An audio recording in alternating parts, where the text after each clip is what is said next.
My own friendship with Estinien began some 10 years past, shortly after we joined the Temple Knights. I learned his name soon enough, but Estinien barely registered my existence. It was less a fellow recruit and more a shadow which occasionally darkened his path. And so I might have remained, had fate not seen fit to intervene. Out on patrol, our company was set upon by a dragon, and we were the only two to survive.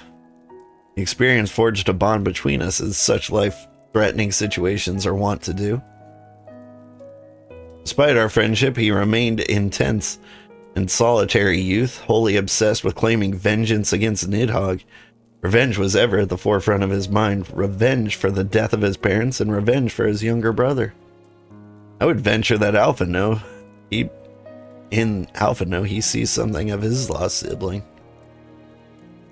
And in the ungentle chidings of Estinien, Alphino has fawned the elder brother he never had. Truth be told, Estinien's tactless observations have saved me from disaster more than once. I can well understand Alphino's affection for him. He is a friend for whom I would gladly... Lord Commander, your presence is required in the infirmary. Ugh. Is he? Tell him I'm on my way.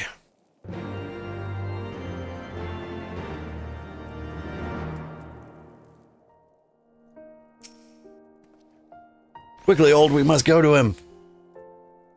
Upon seeing the infirmary, several cutscenes will play in sequence. Recommended you set aside sufficient time to view these scenes in their entirety. Now let's go. We just started.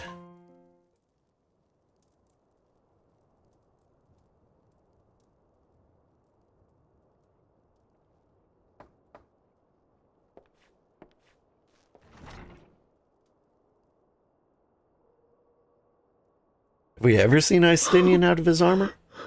Estinien!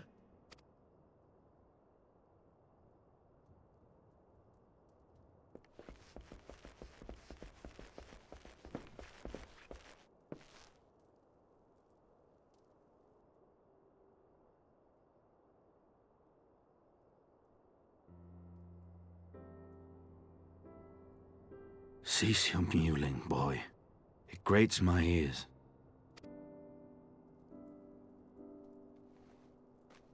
Forgive me. When I saw you awaken, I could not... It was such a relief. We feared you might never wake up. Now, Estinien. If Master Alphino thought any less of you, you would still be Nidhogg's plaything. Or dead. Aye, 'twas but a jest. I thank you, Alphino. And you too, Warrior of Light. Quite how you managed to persuade Hraesvelgr to aid in his brood brother's downfall I cannot imagine. But full glad am I that you did.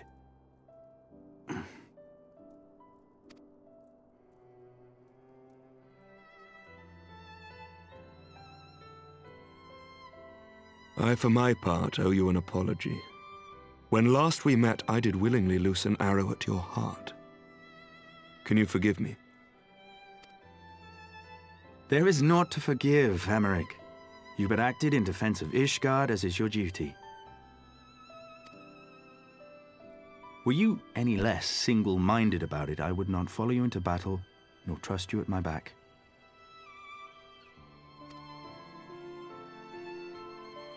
Besides, I had come to the selfsame conclusion, that I would have to perish for Nidhogg to be stopped. So let us dispense with the hand-wringing. I have heard enough mewling for one day. Oh!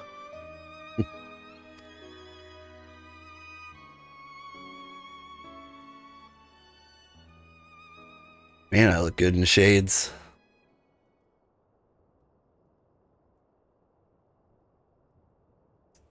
The tendrils of Nidhogg's foul presence bound up every fiber of my being, usurping my senses, but I yet retained some trace of awareness.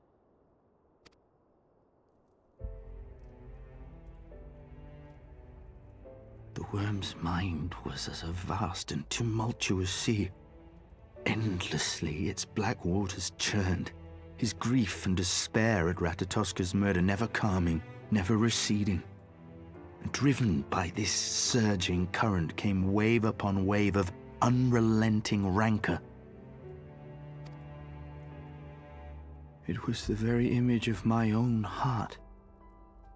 There I saw the dark reflection of the hatred I felt after Nidhogg slew my family, when no path remained save vengeance against dragonkind.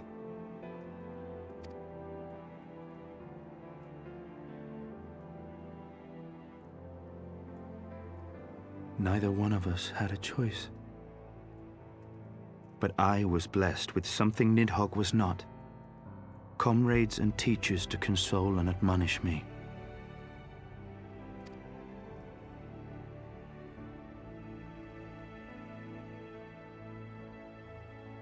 Had I not had them to gainsay my obsession, it would surely have consumed me as Nidhogg's did him, and we would have been in all respects alike.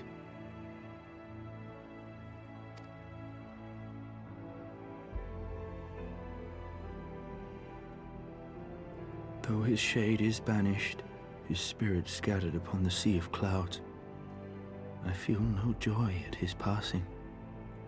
Where once I craved vengeance, I now crave rest.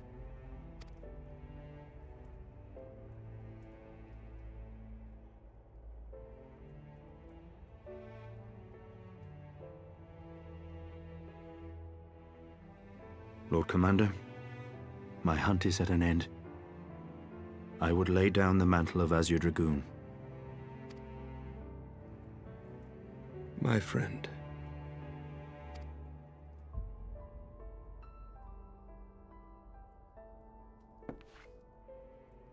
He has tired himself with too many words. I doubt not that he will make a full recovery, but he must be allowed some few days of quiet.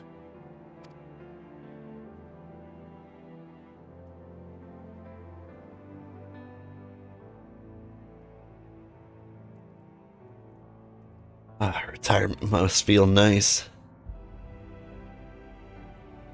Looking forward to it myself.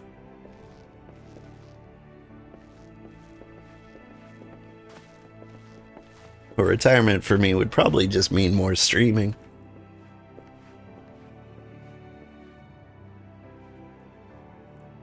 I too must see my path to its end. Sleep well, my friend.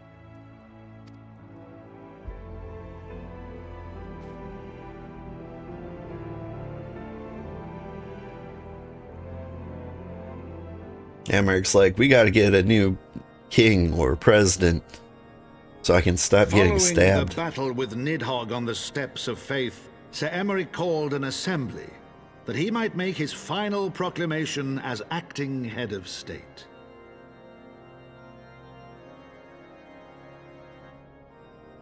'Twas there, with one decree, that the 1,000-year rule of the archbishops was ended, paving the way for a new republic. The governance of Ishgard would now be placed in the hands of high and lowborn alike, their ranks represented by the newly founded House of Lords and House of Commons. Church was separated from state. The foundation for change had been carefully laid, and the reforms proposed by Ishgard's new government passed into law without incident. His duty done, Aymeric de Burrell gladly stepped down from the Archbishop's dais, only to be raised unto the highest seat in the House of Lords. Boy, it sure isn't a crazy fantasy to believe that you can change the form of government so easily. Though he strove at first to refuse this honor, the unexpectedly strident voice of the Count de Durandare left him little choice but to accept.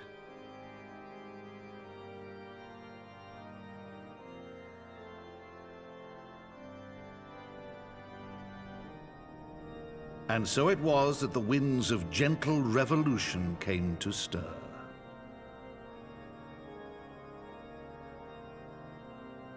Kitty, hop on up.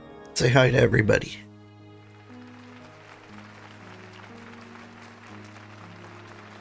Into the mic, kitty. Oh.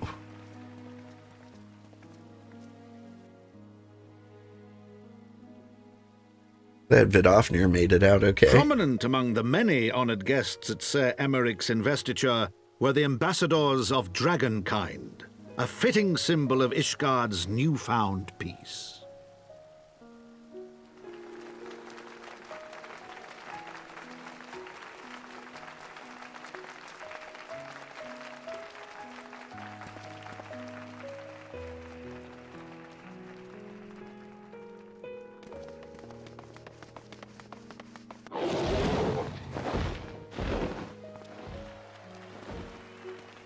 The people looked on in awe as he soared through the heavens on dragonback.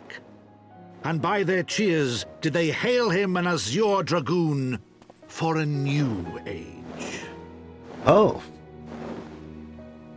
It's you now?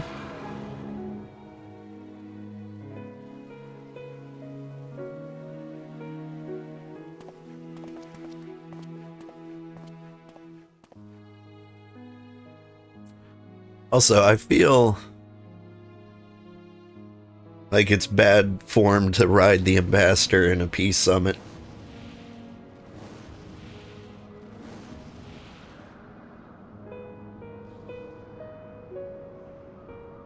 And again, here am I. Thus were the notes of the dragon song rewritten, the din of war giving way to a rising litany of peace and hope. Oh, hey, you're okay. Oh, your wings were torn off.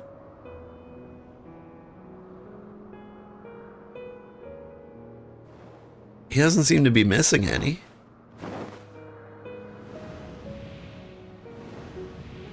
But he does have like 18.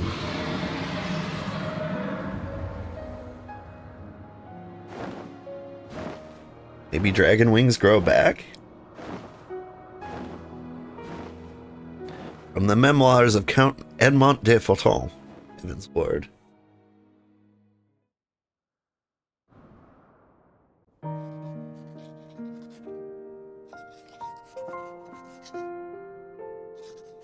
Alright, we can't leave things undramatic for long. What happens next? Been so long since I've been here, I forget most of what happened. Next dungeon we're gonna do is Zelfatal. But like, I don't remember it at all.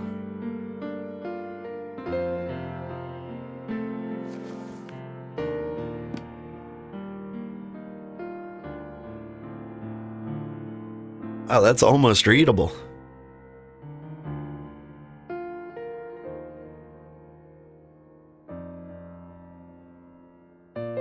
Like if Welsh was Cyrillic.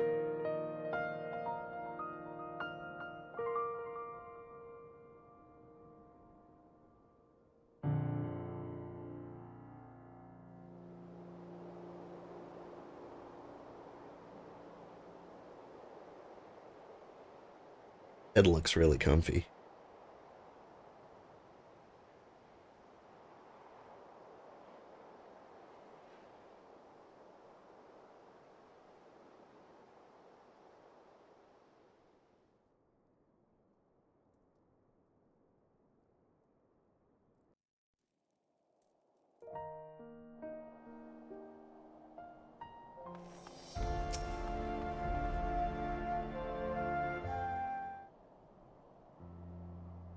Was gazing out at the sea of clouds in an all too rare moment of idleness, when I chanced to behold a certain hero wending his way towards the city on Dragonback.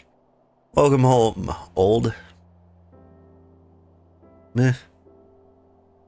Nay, 'twas no grave matter that moved me to greet you in person.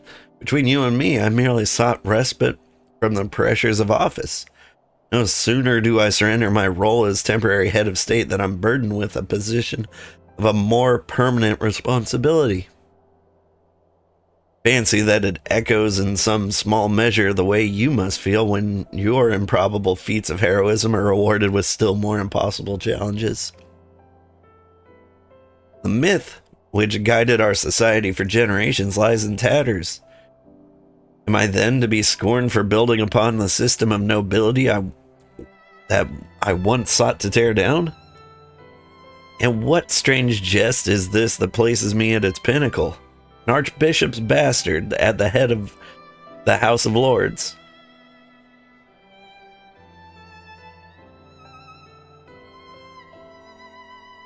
But these questions are for me to answer. It is not in man's nature to change overnight. This I learned through painful experience, and it was this hard lesson which convinced me to take the path which we now follow. Even as we rebuild the bridge between man and dragon, so must we reimagine Ishgard, one carefully placed stone at a time. We must remember that it is not for us we lay this groundwork, but for the men and women that our children will become. May their towers rise proudly from the fundament of our legacy.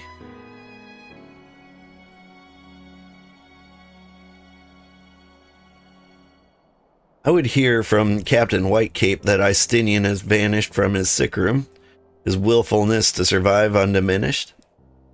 Should you ever happen upon our unmannerly friend on your travels, pray assure him that I shall keep Ishgard safe until he deigns to come home. Thank you, old, and please convey my warmest regards to Master Alphino.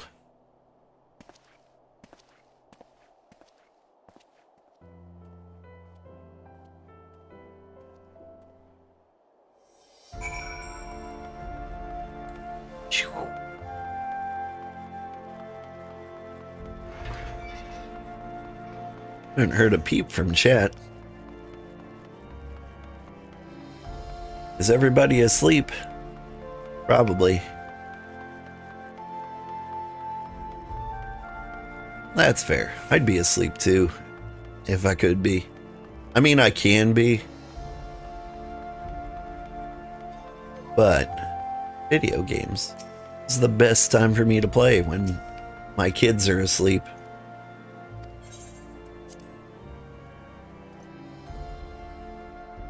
One day, though, this may be my day job. I really hope so. Spoke with Sir Aymeric. I do not envy him his new position. Ishgard has chosen a new road, but one littered with the detritus of 1,000 years of broken faith. Yet, though her people may stumble from time to time, I know none better than Sir Aymeric to lead the march of progress.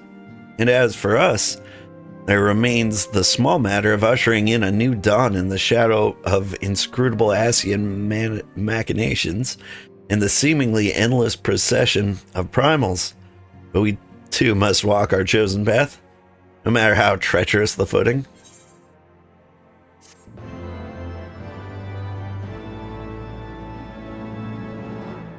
Wake of Ishgardian's governmental reform, new airship routes have been sanctioned, made to travel to distant locales from the landing of Ishgard.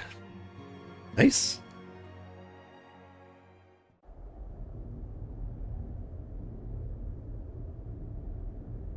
Is that new? I think I've ever taken an airship from here. Oh, this guy?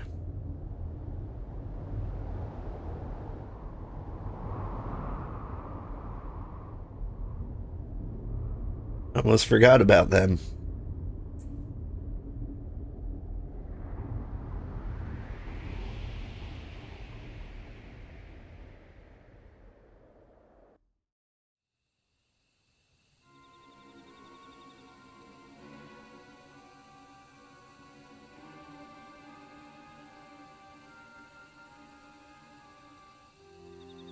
Thank you, Blenhars. Nay, you need not remain there. We shall rendezvous at the usual place. All's proceeding as expected, then. Aye, there is naught to concern us, aside from one overly curious mouse.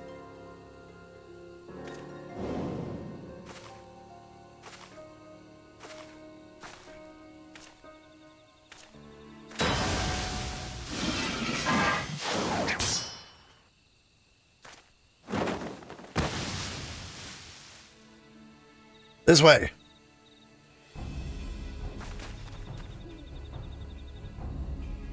Him again. It is of no moment. They will play their part and we will play ours.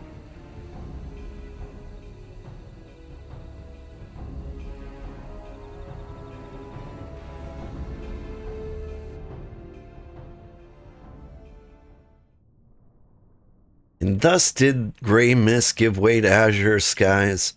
Man and dragon rise above, voices joined in song. But beneath shrouded boughs, beyond the scope of light, shadow stirs.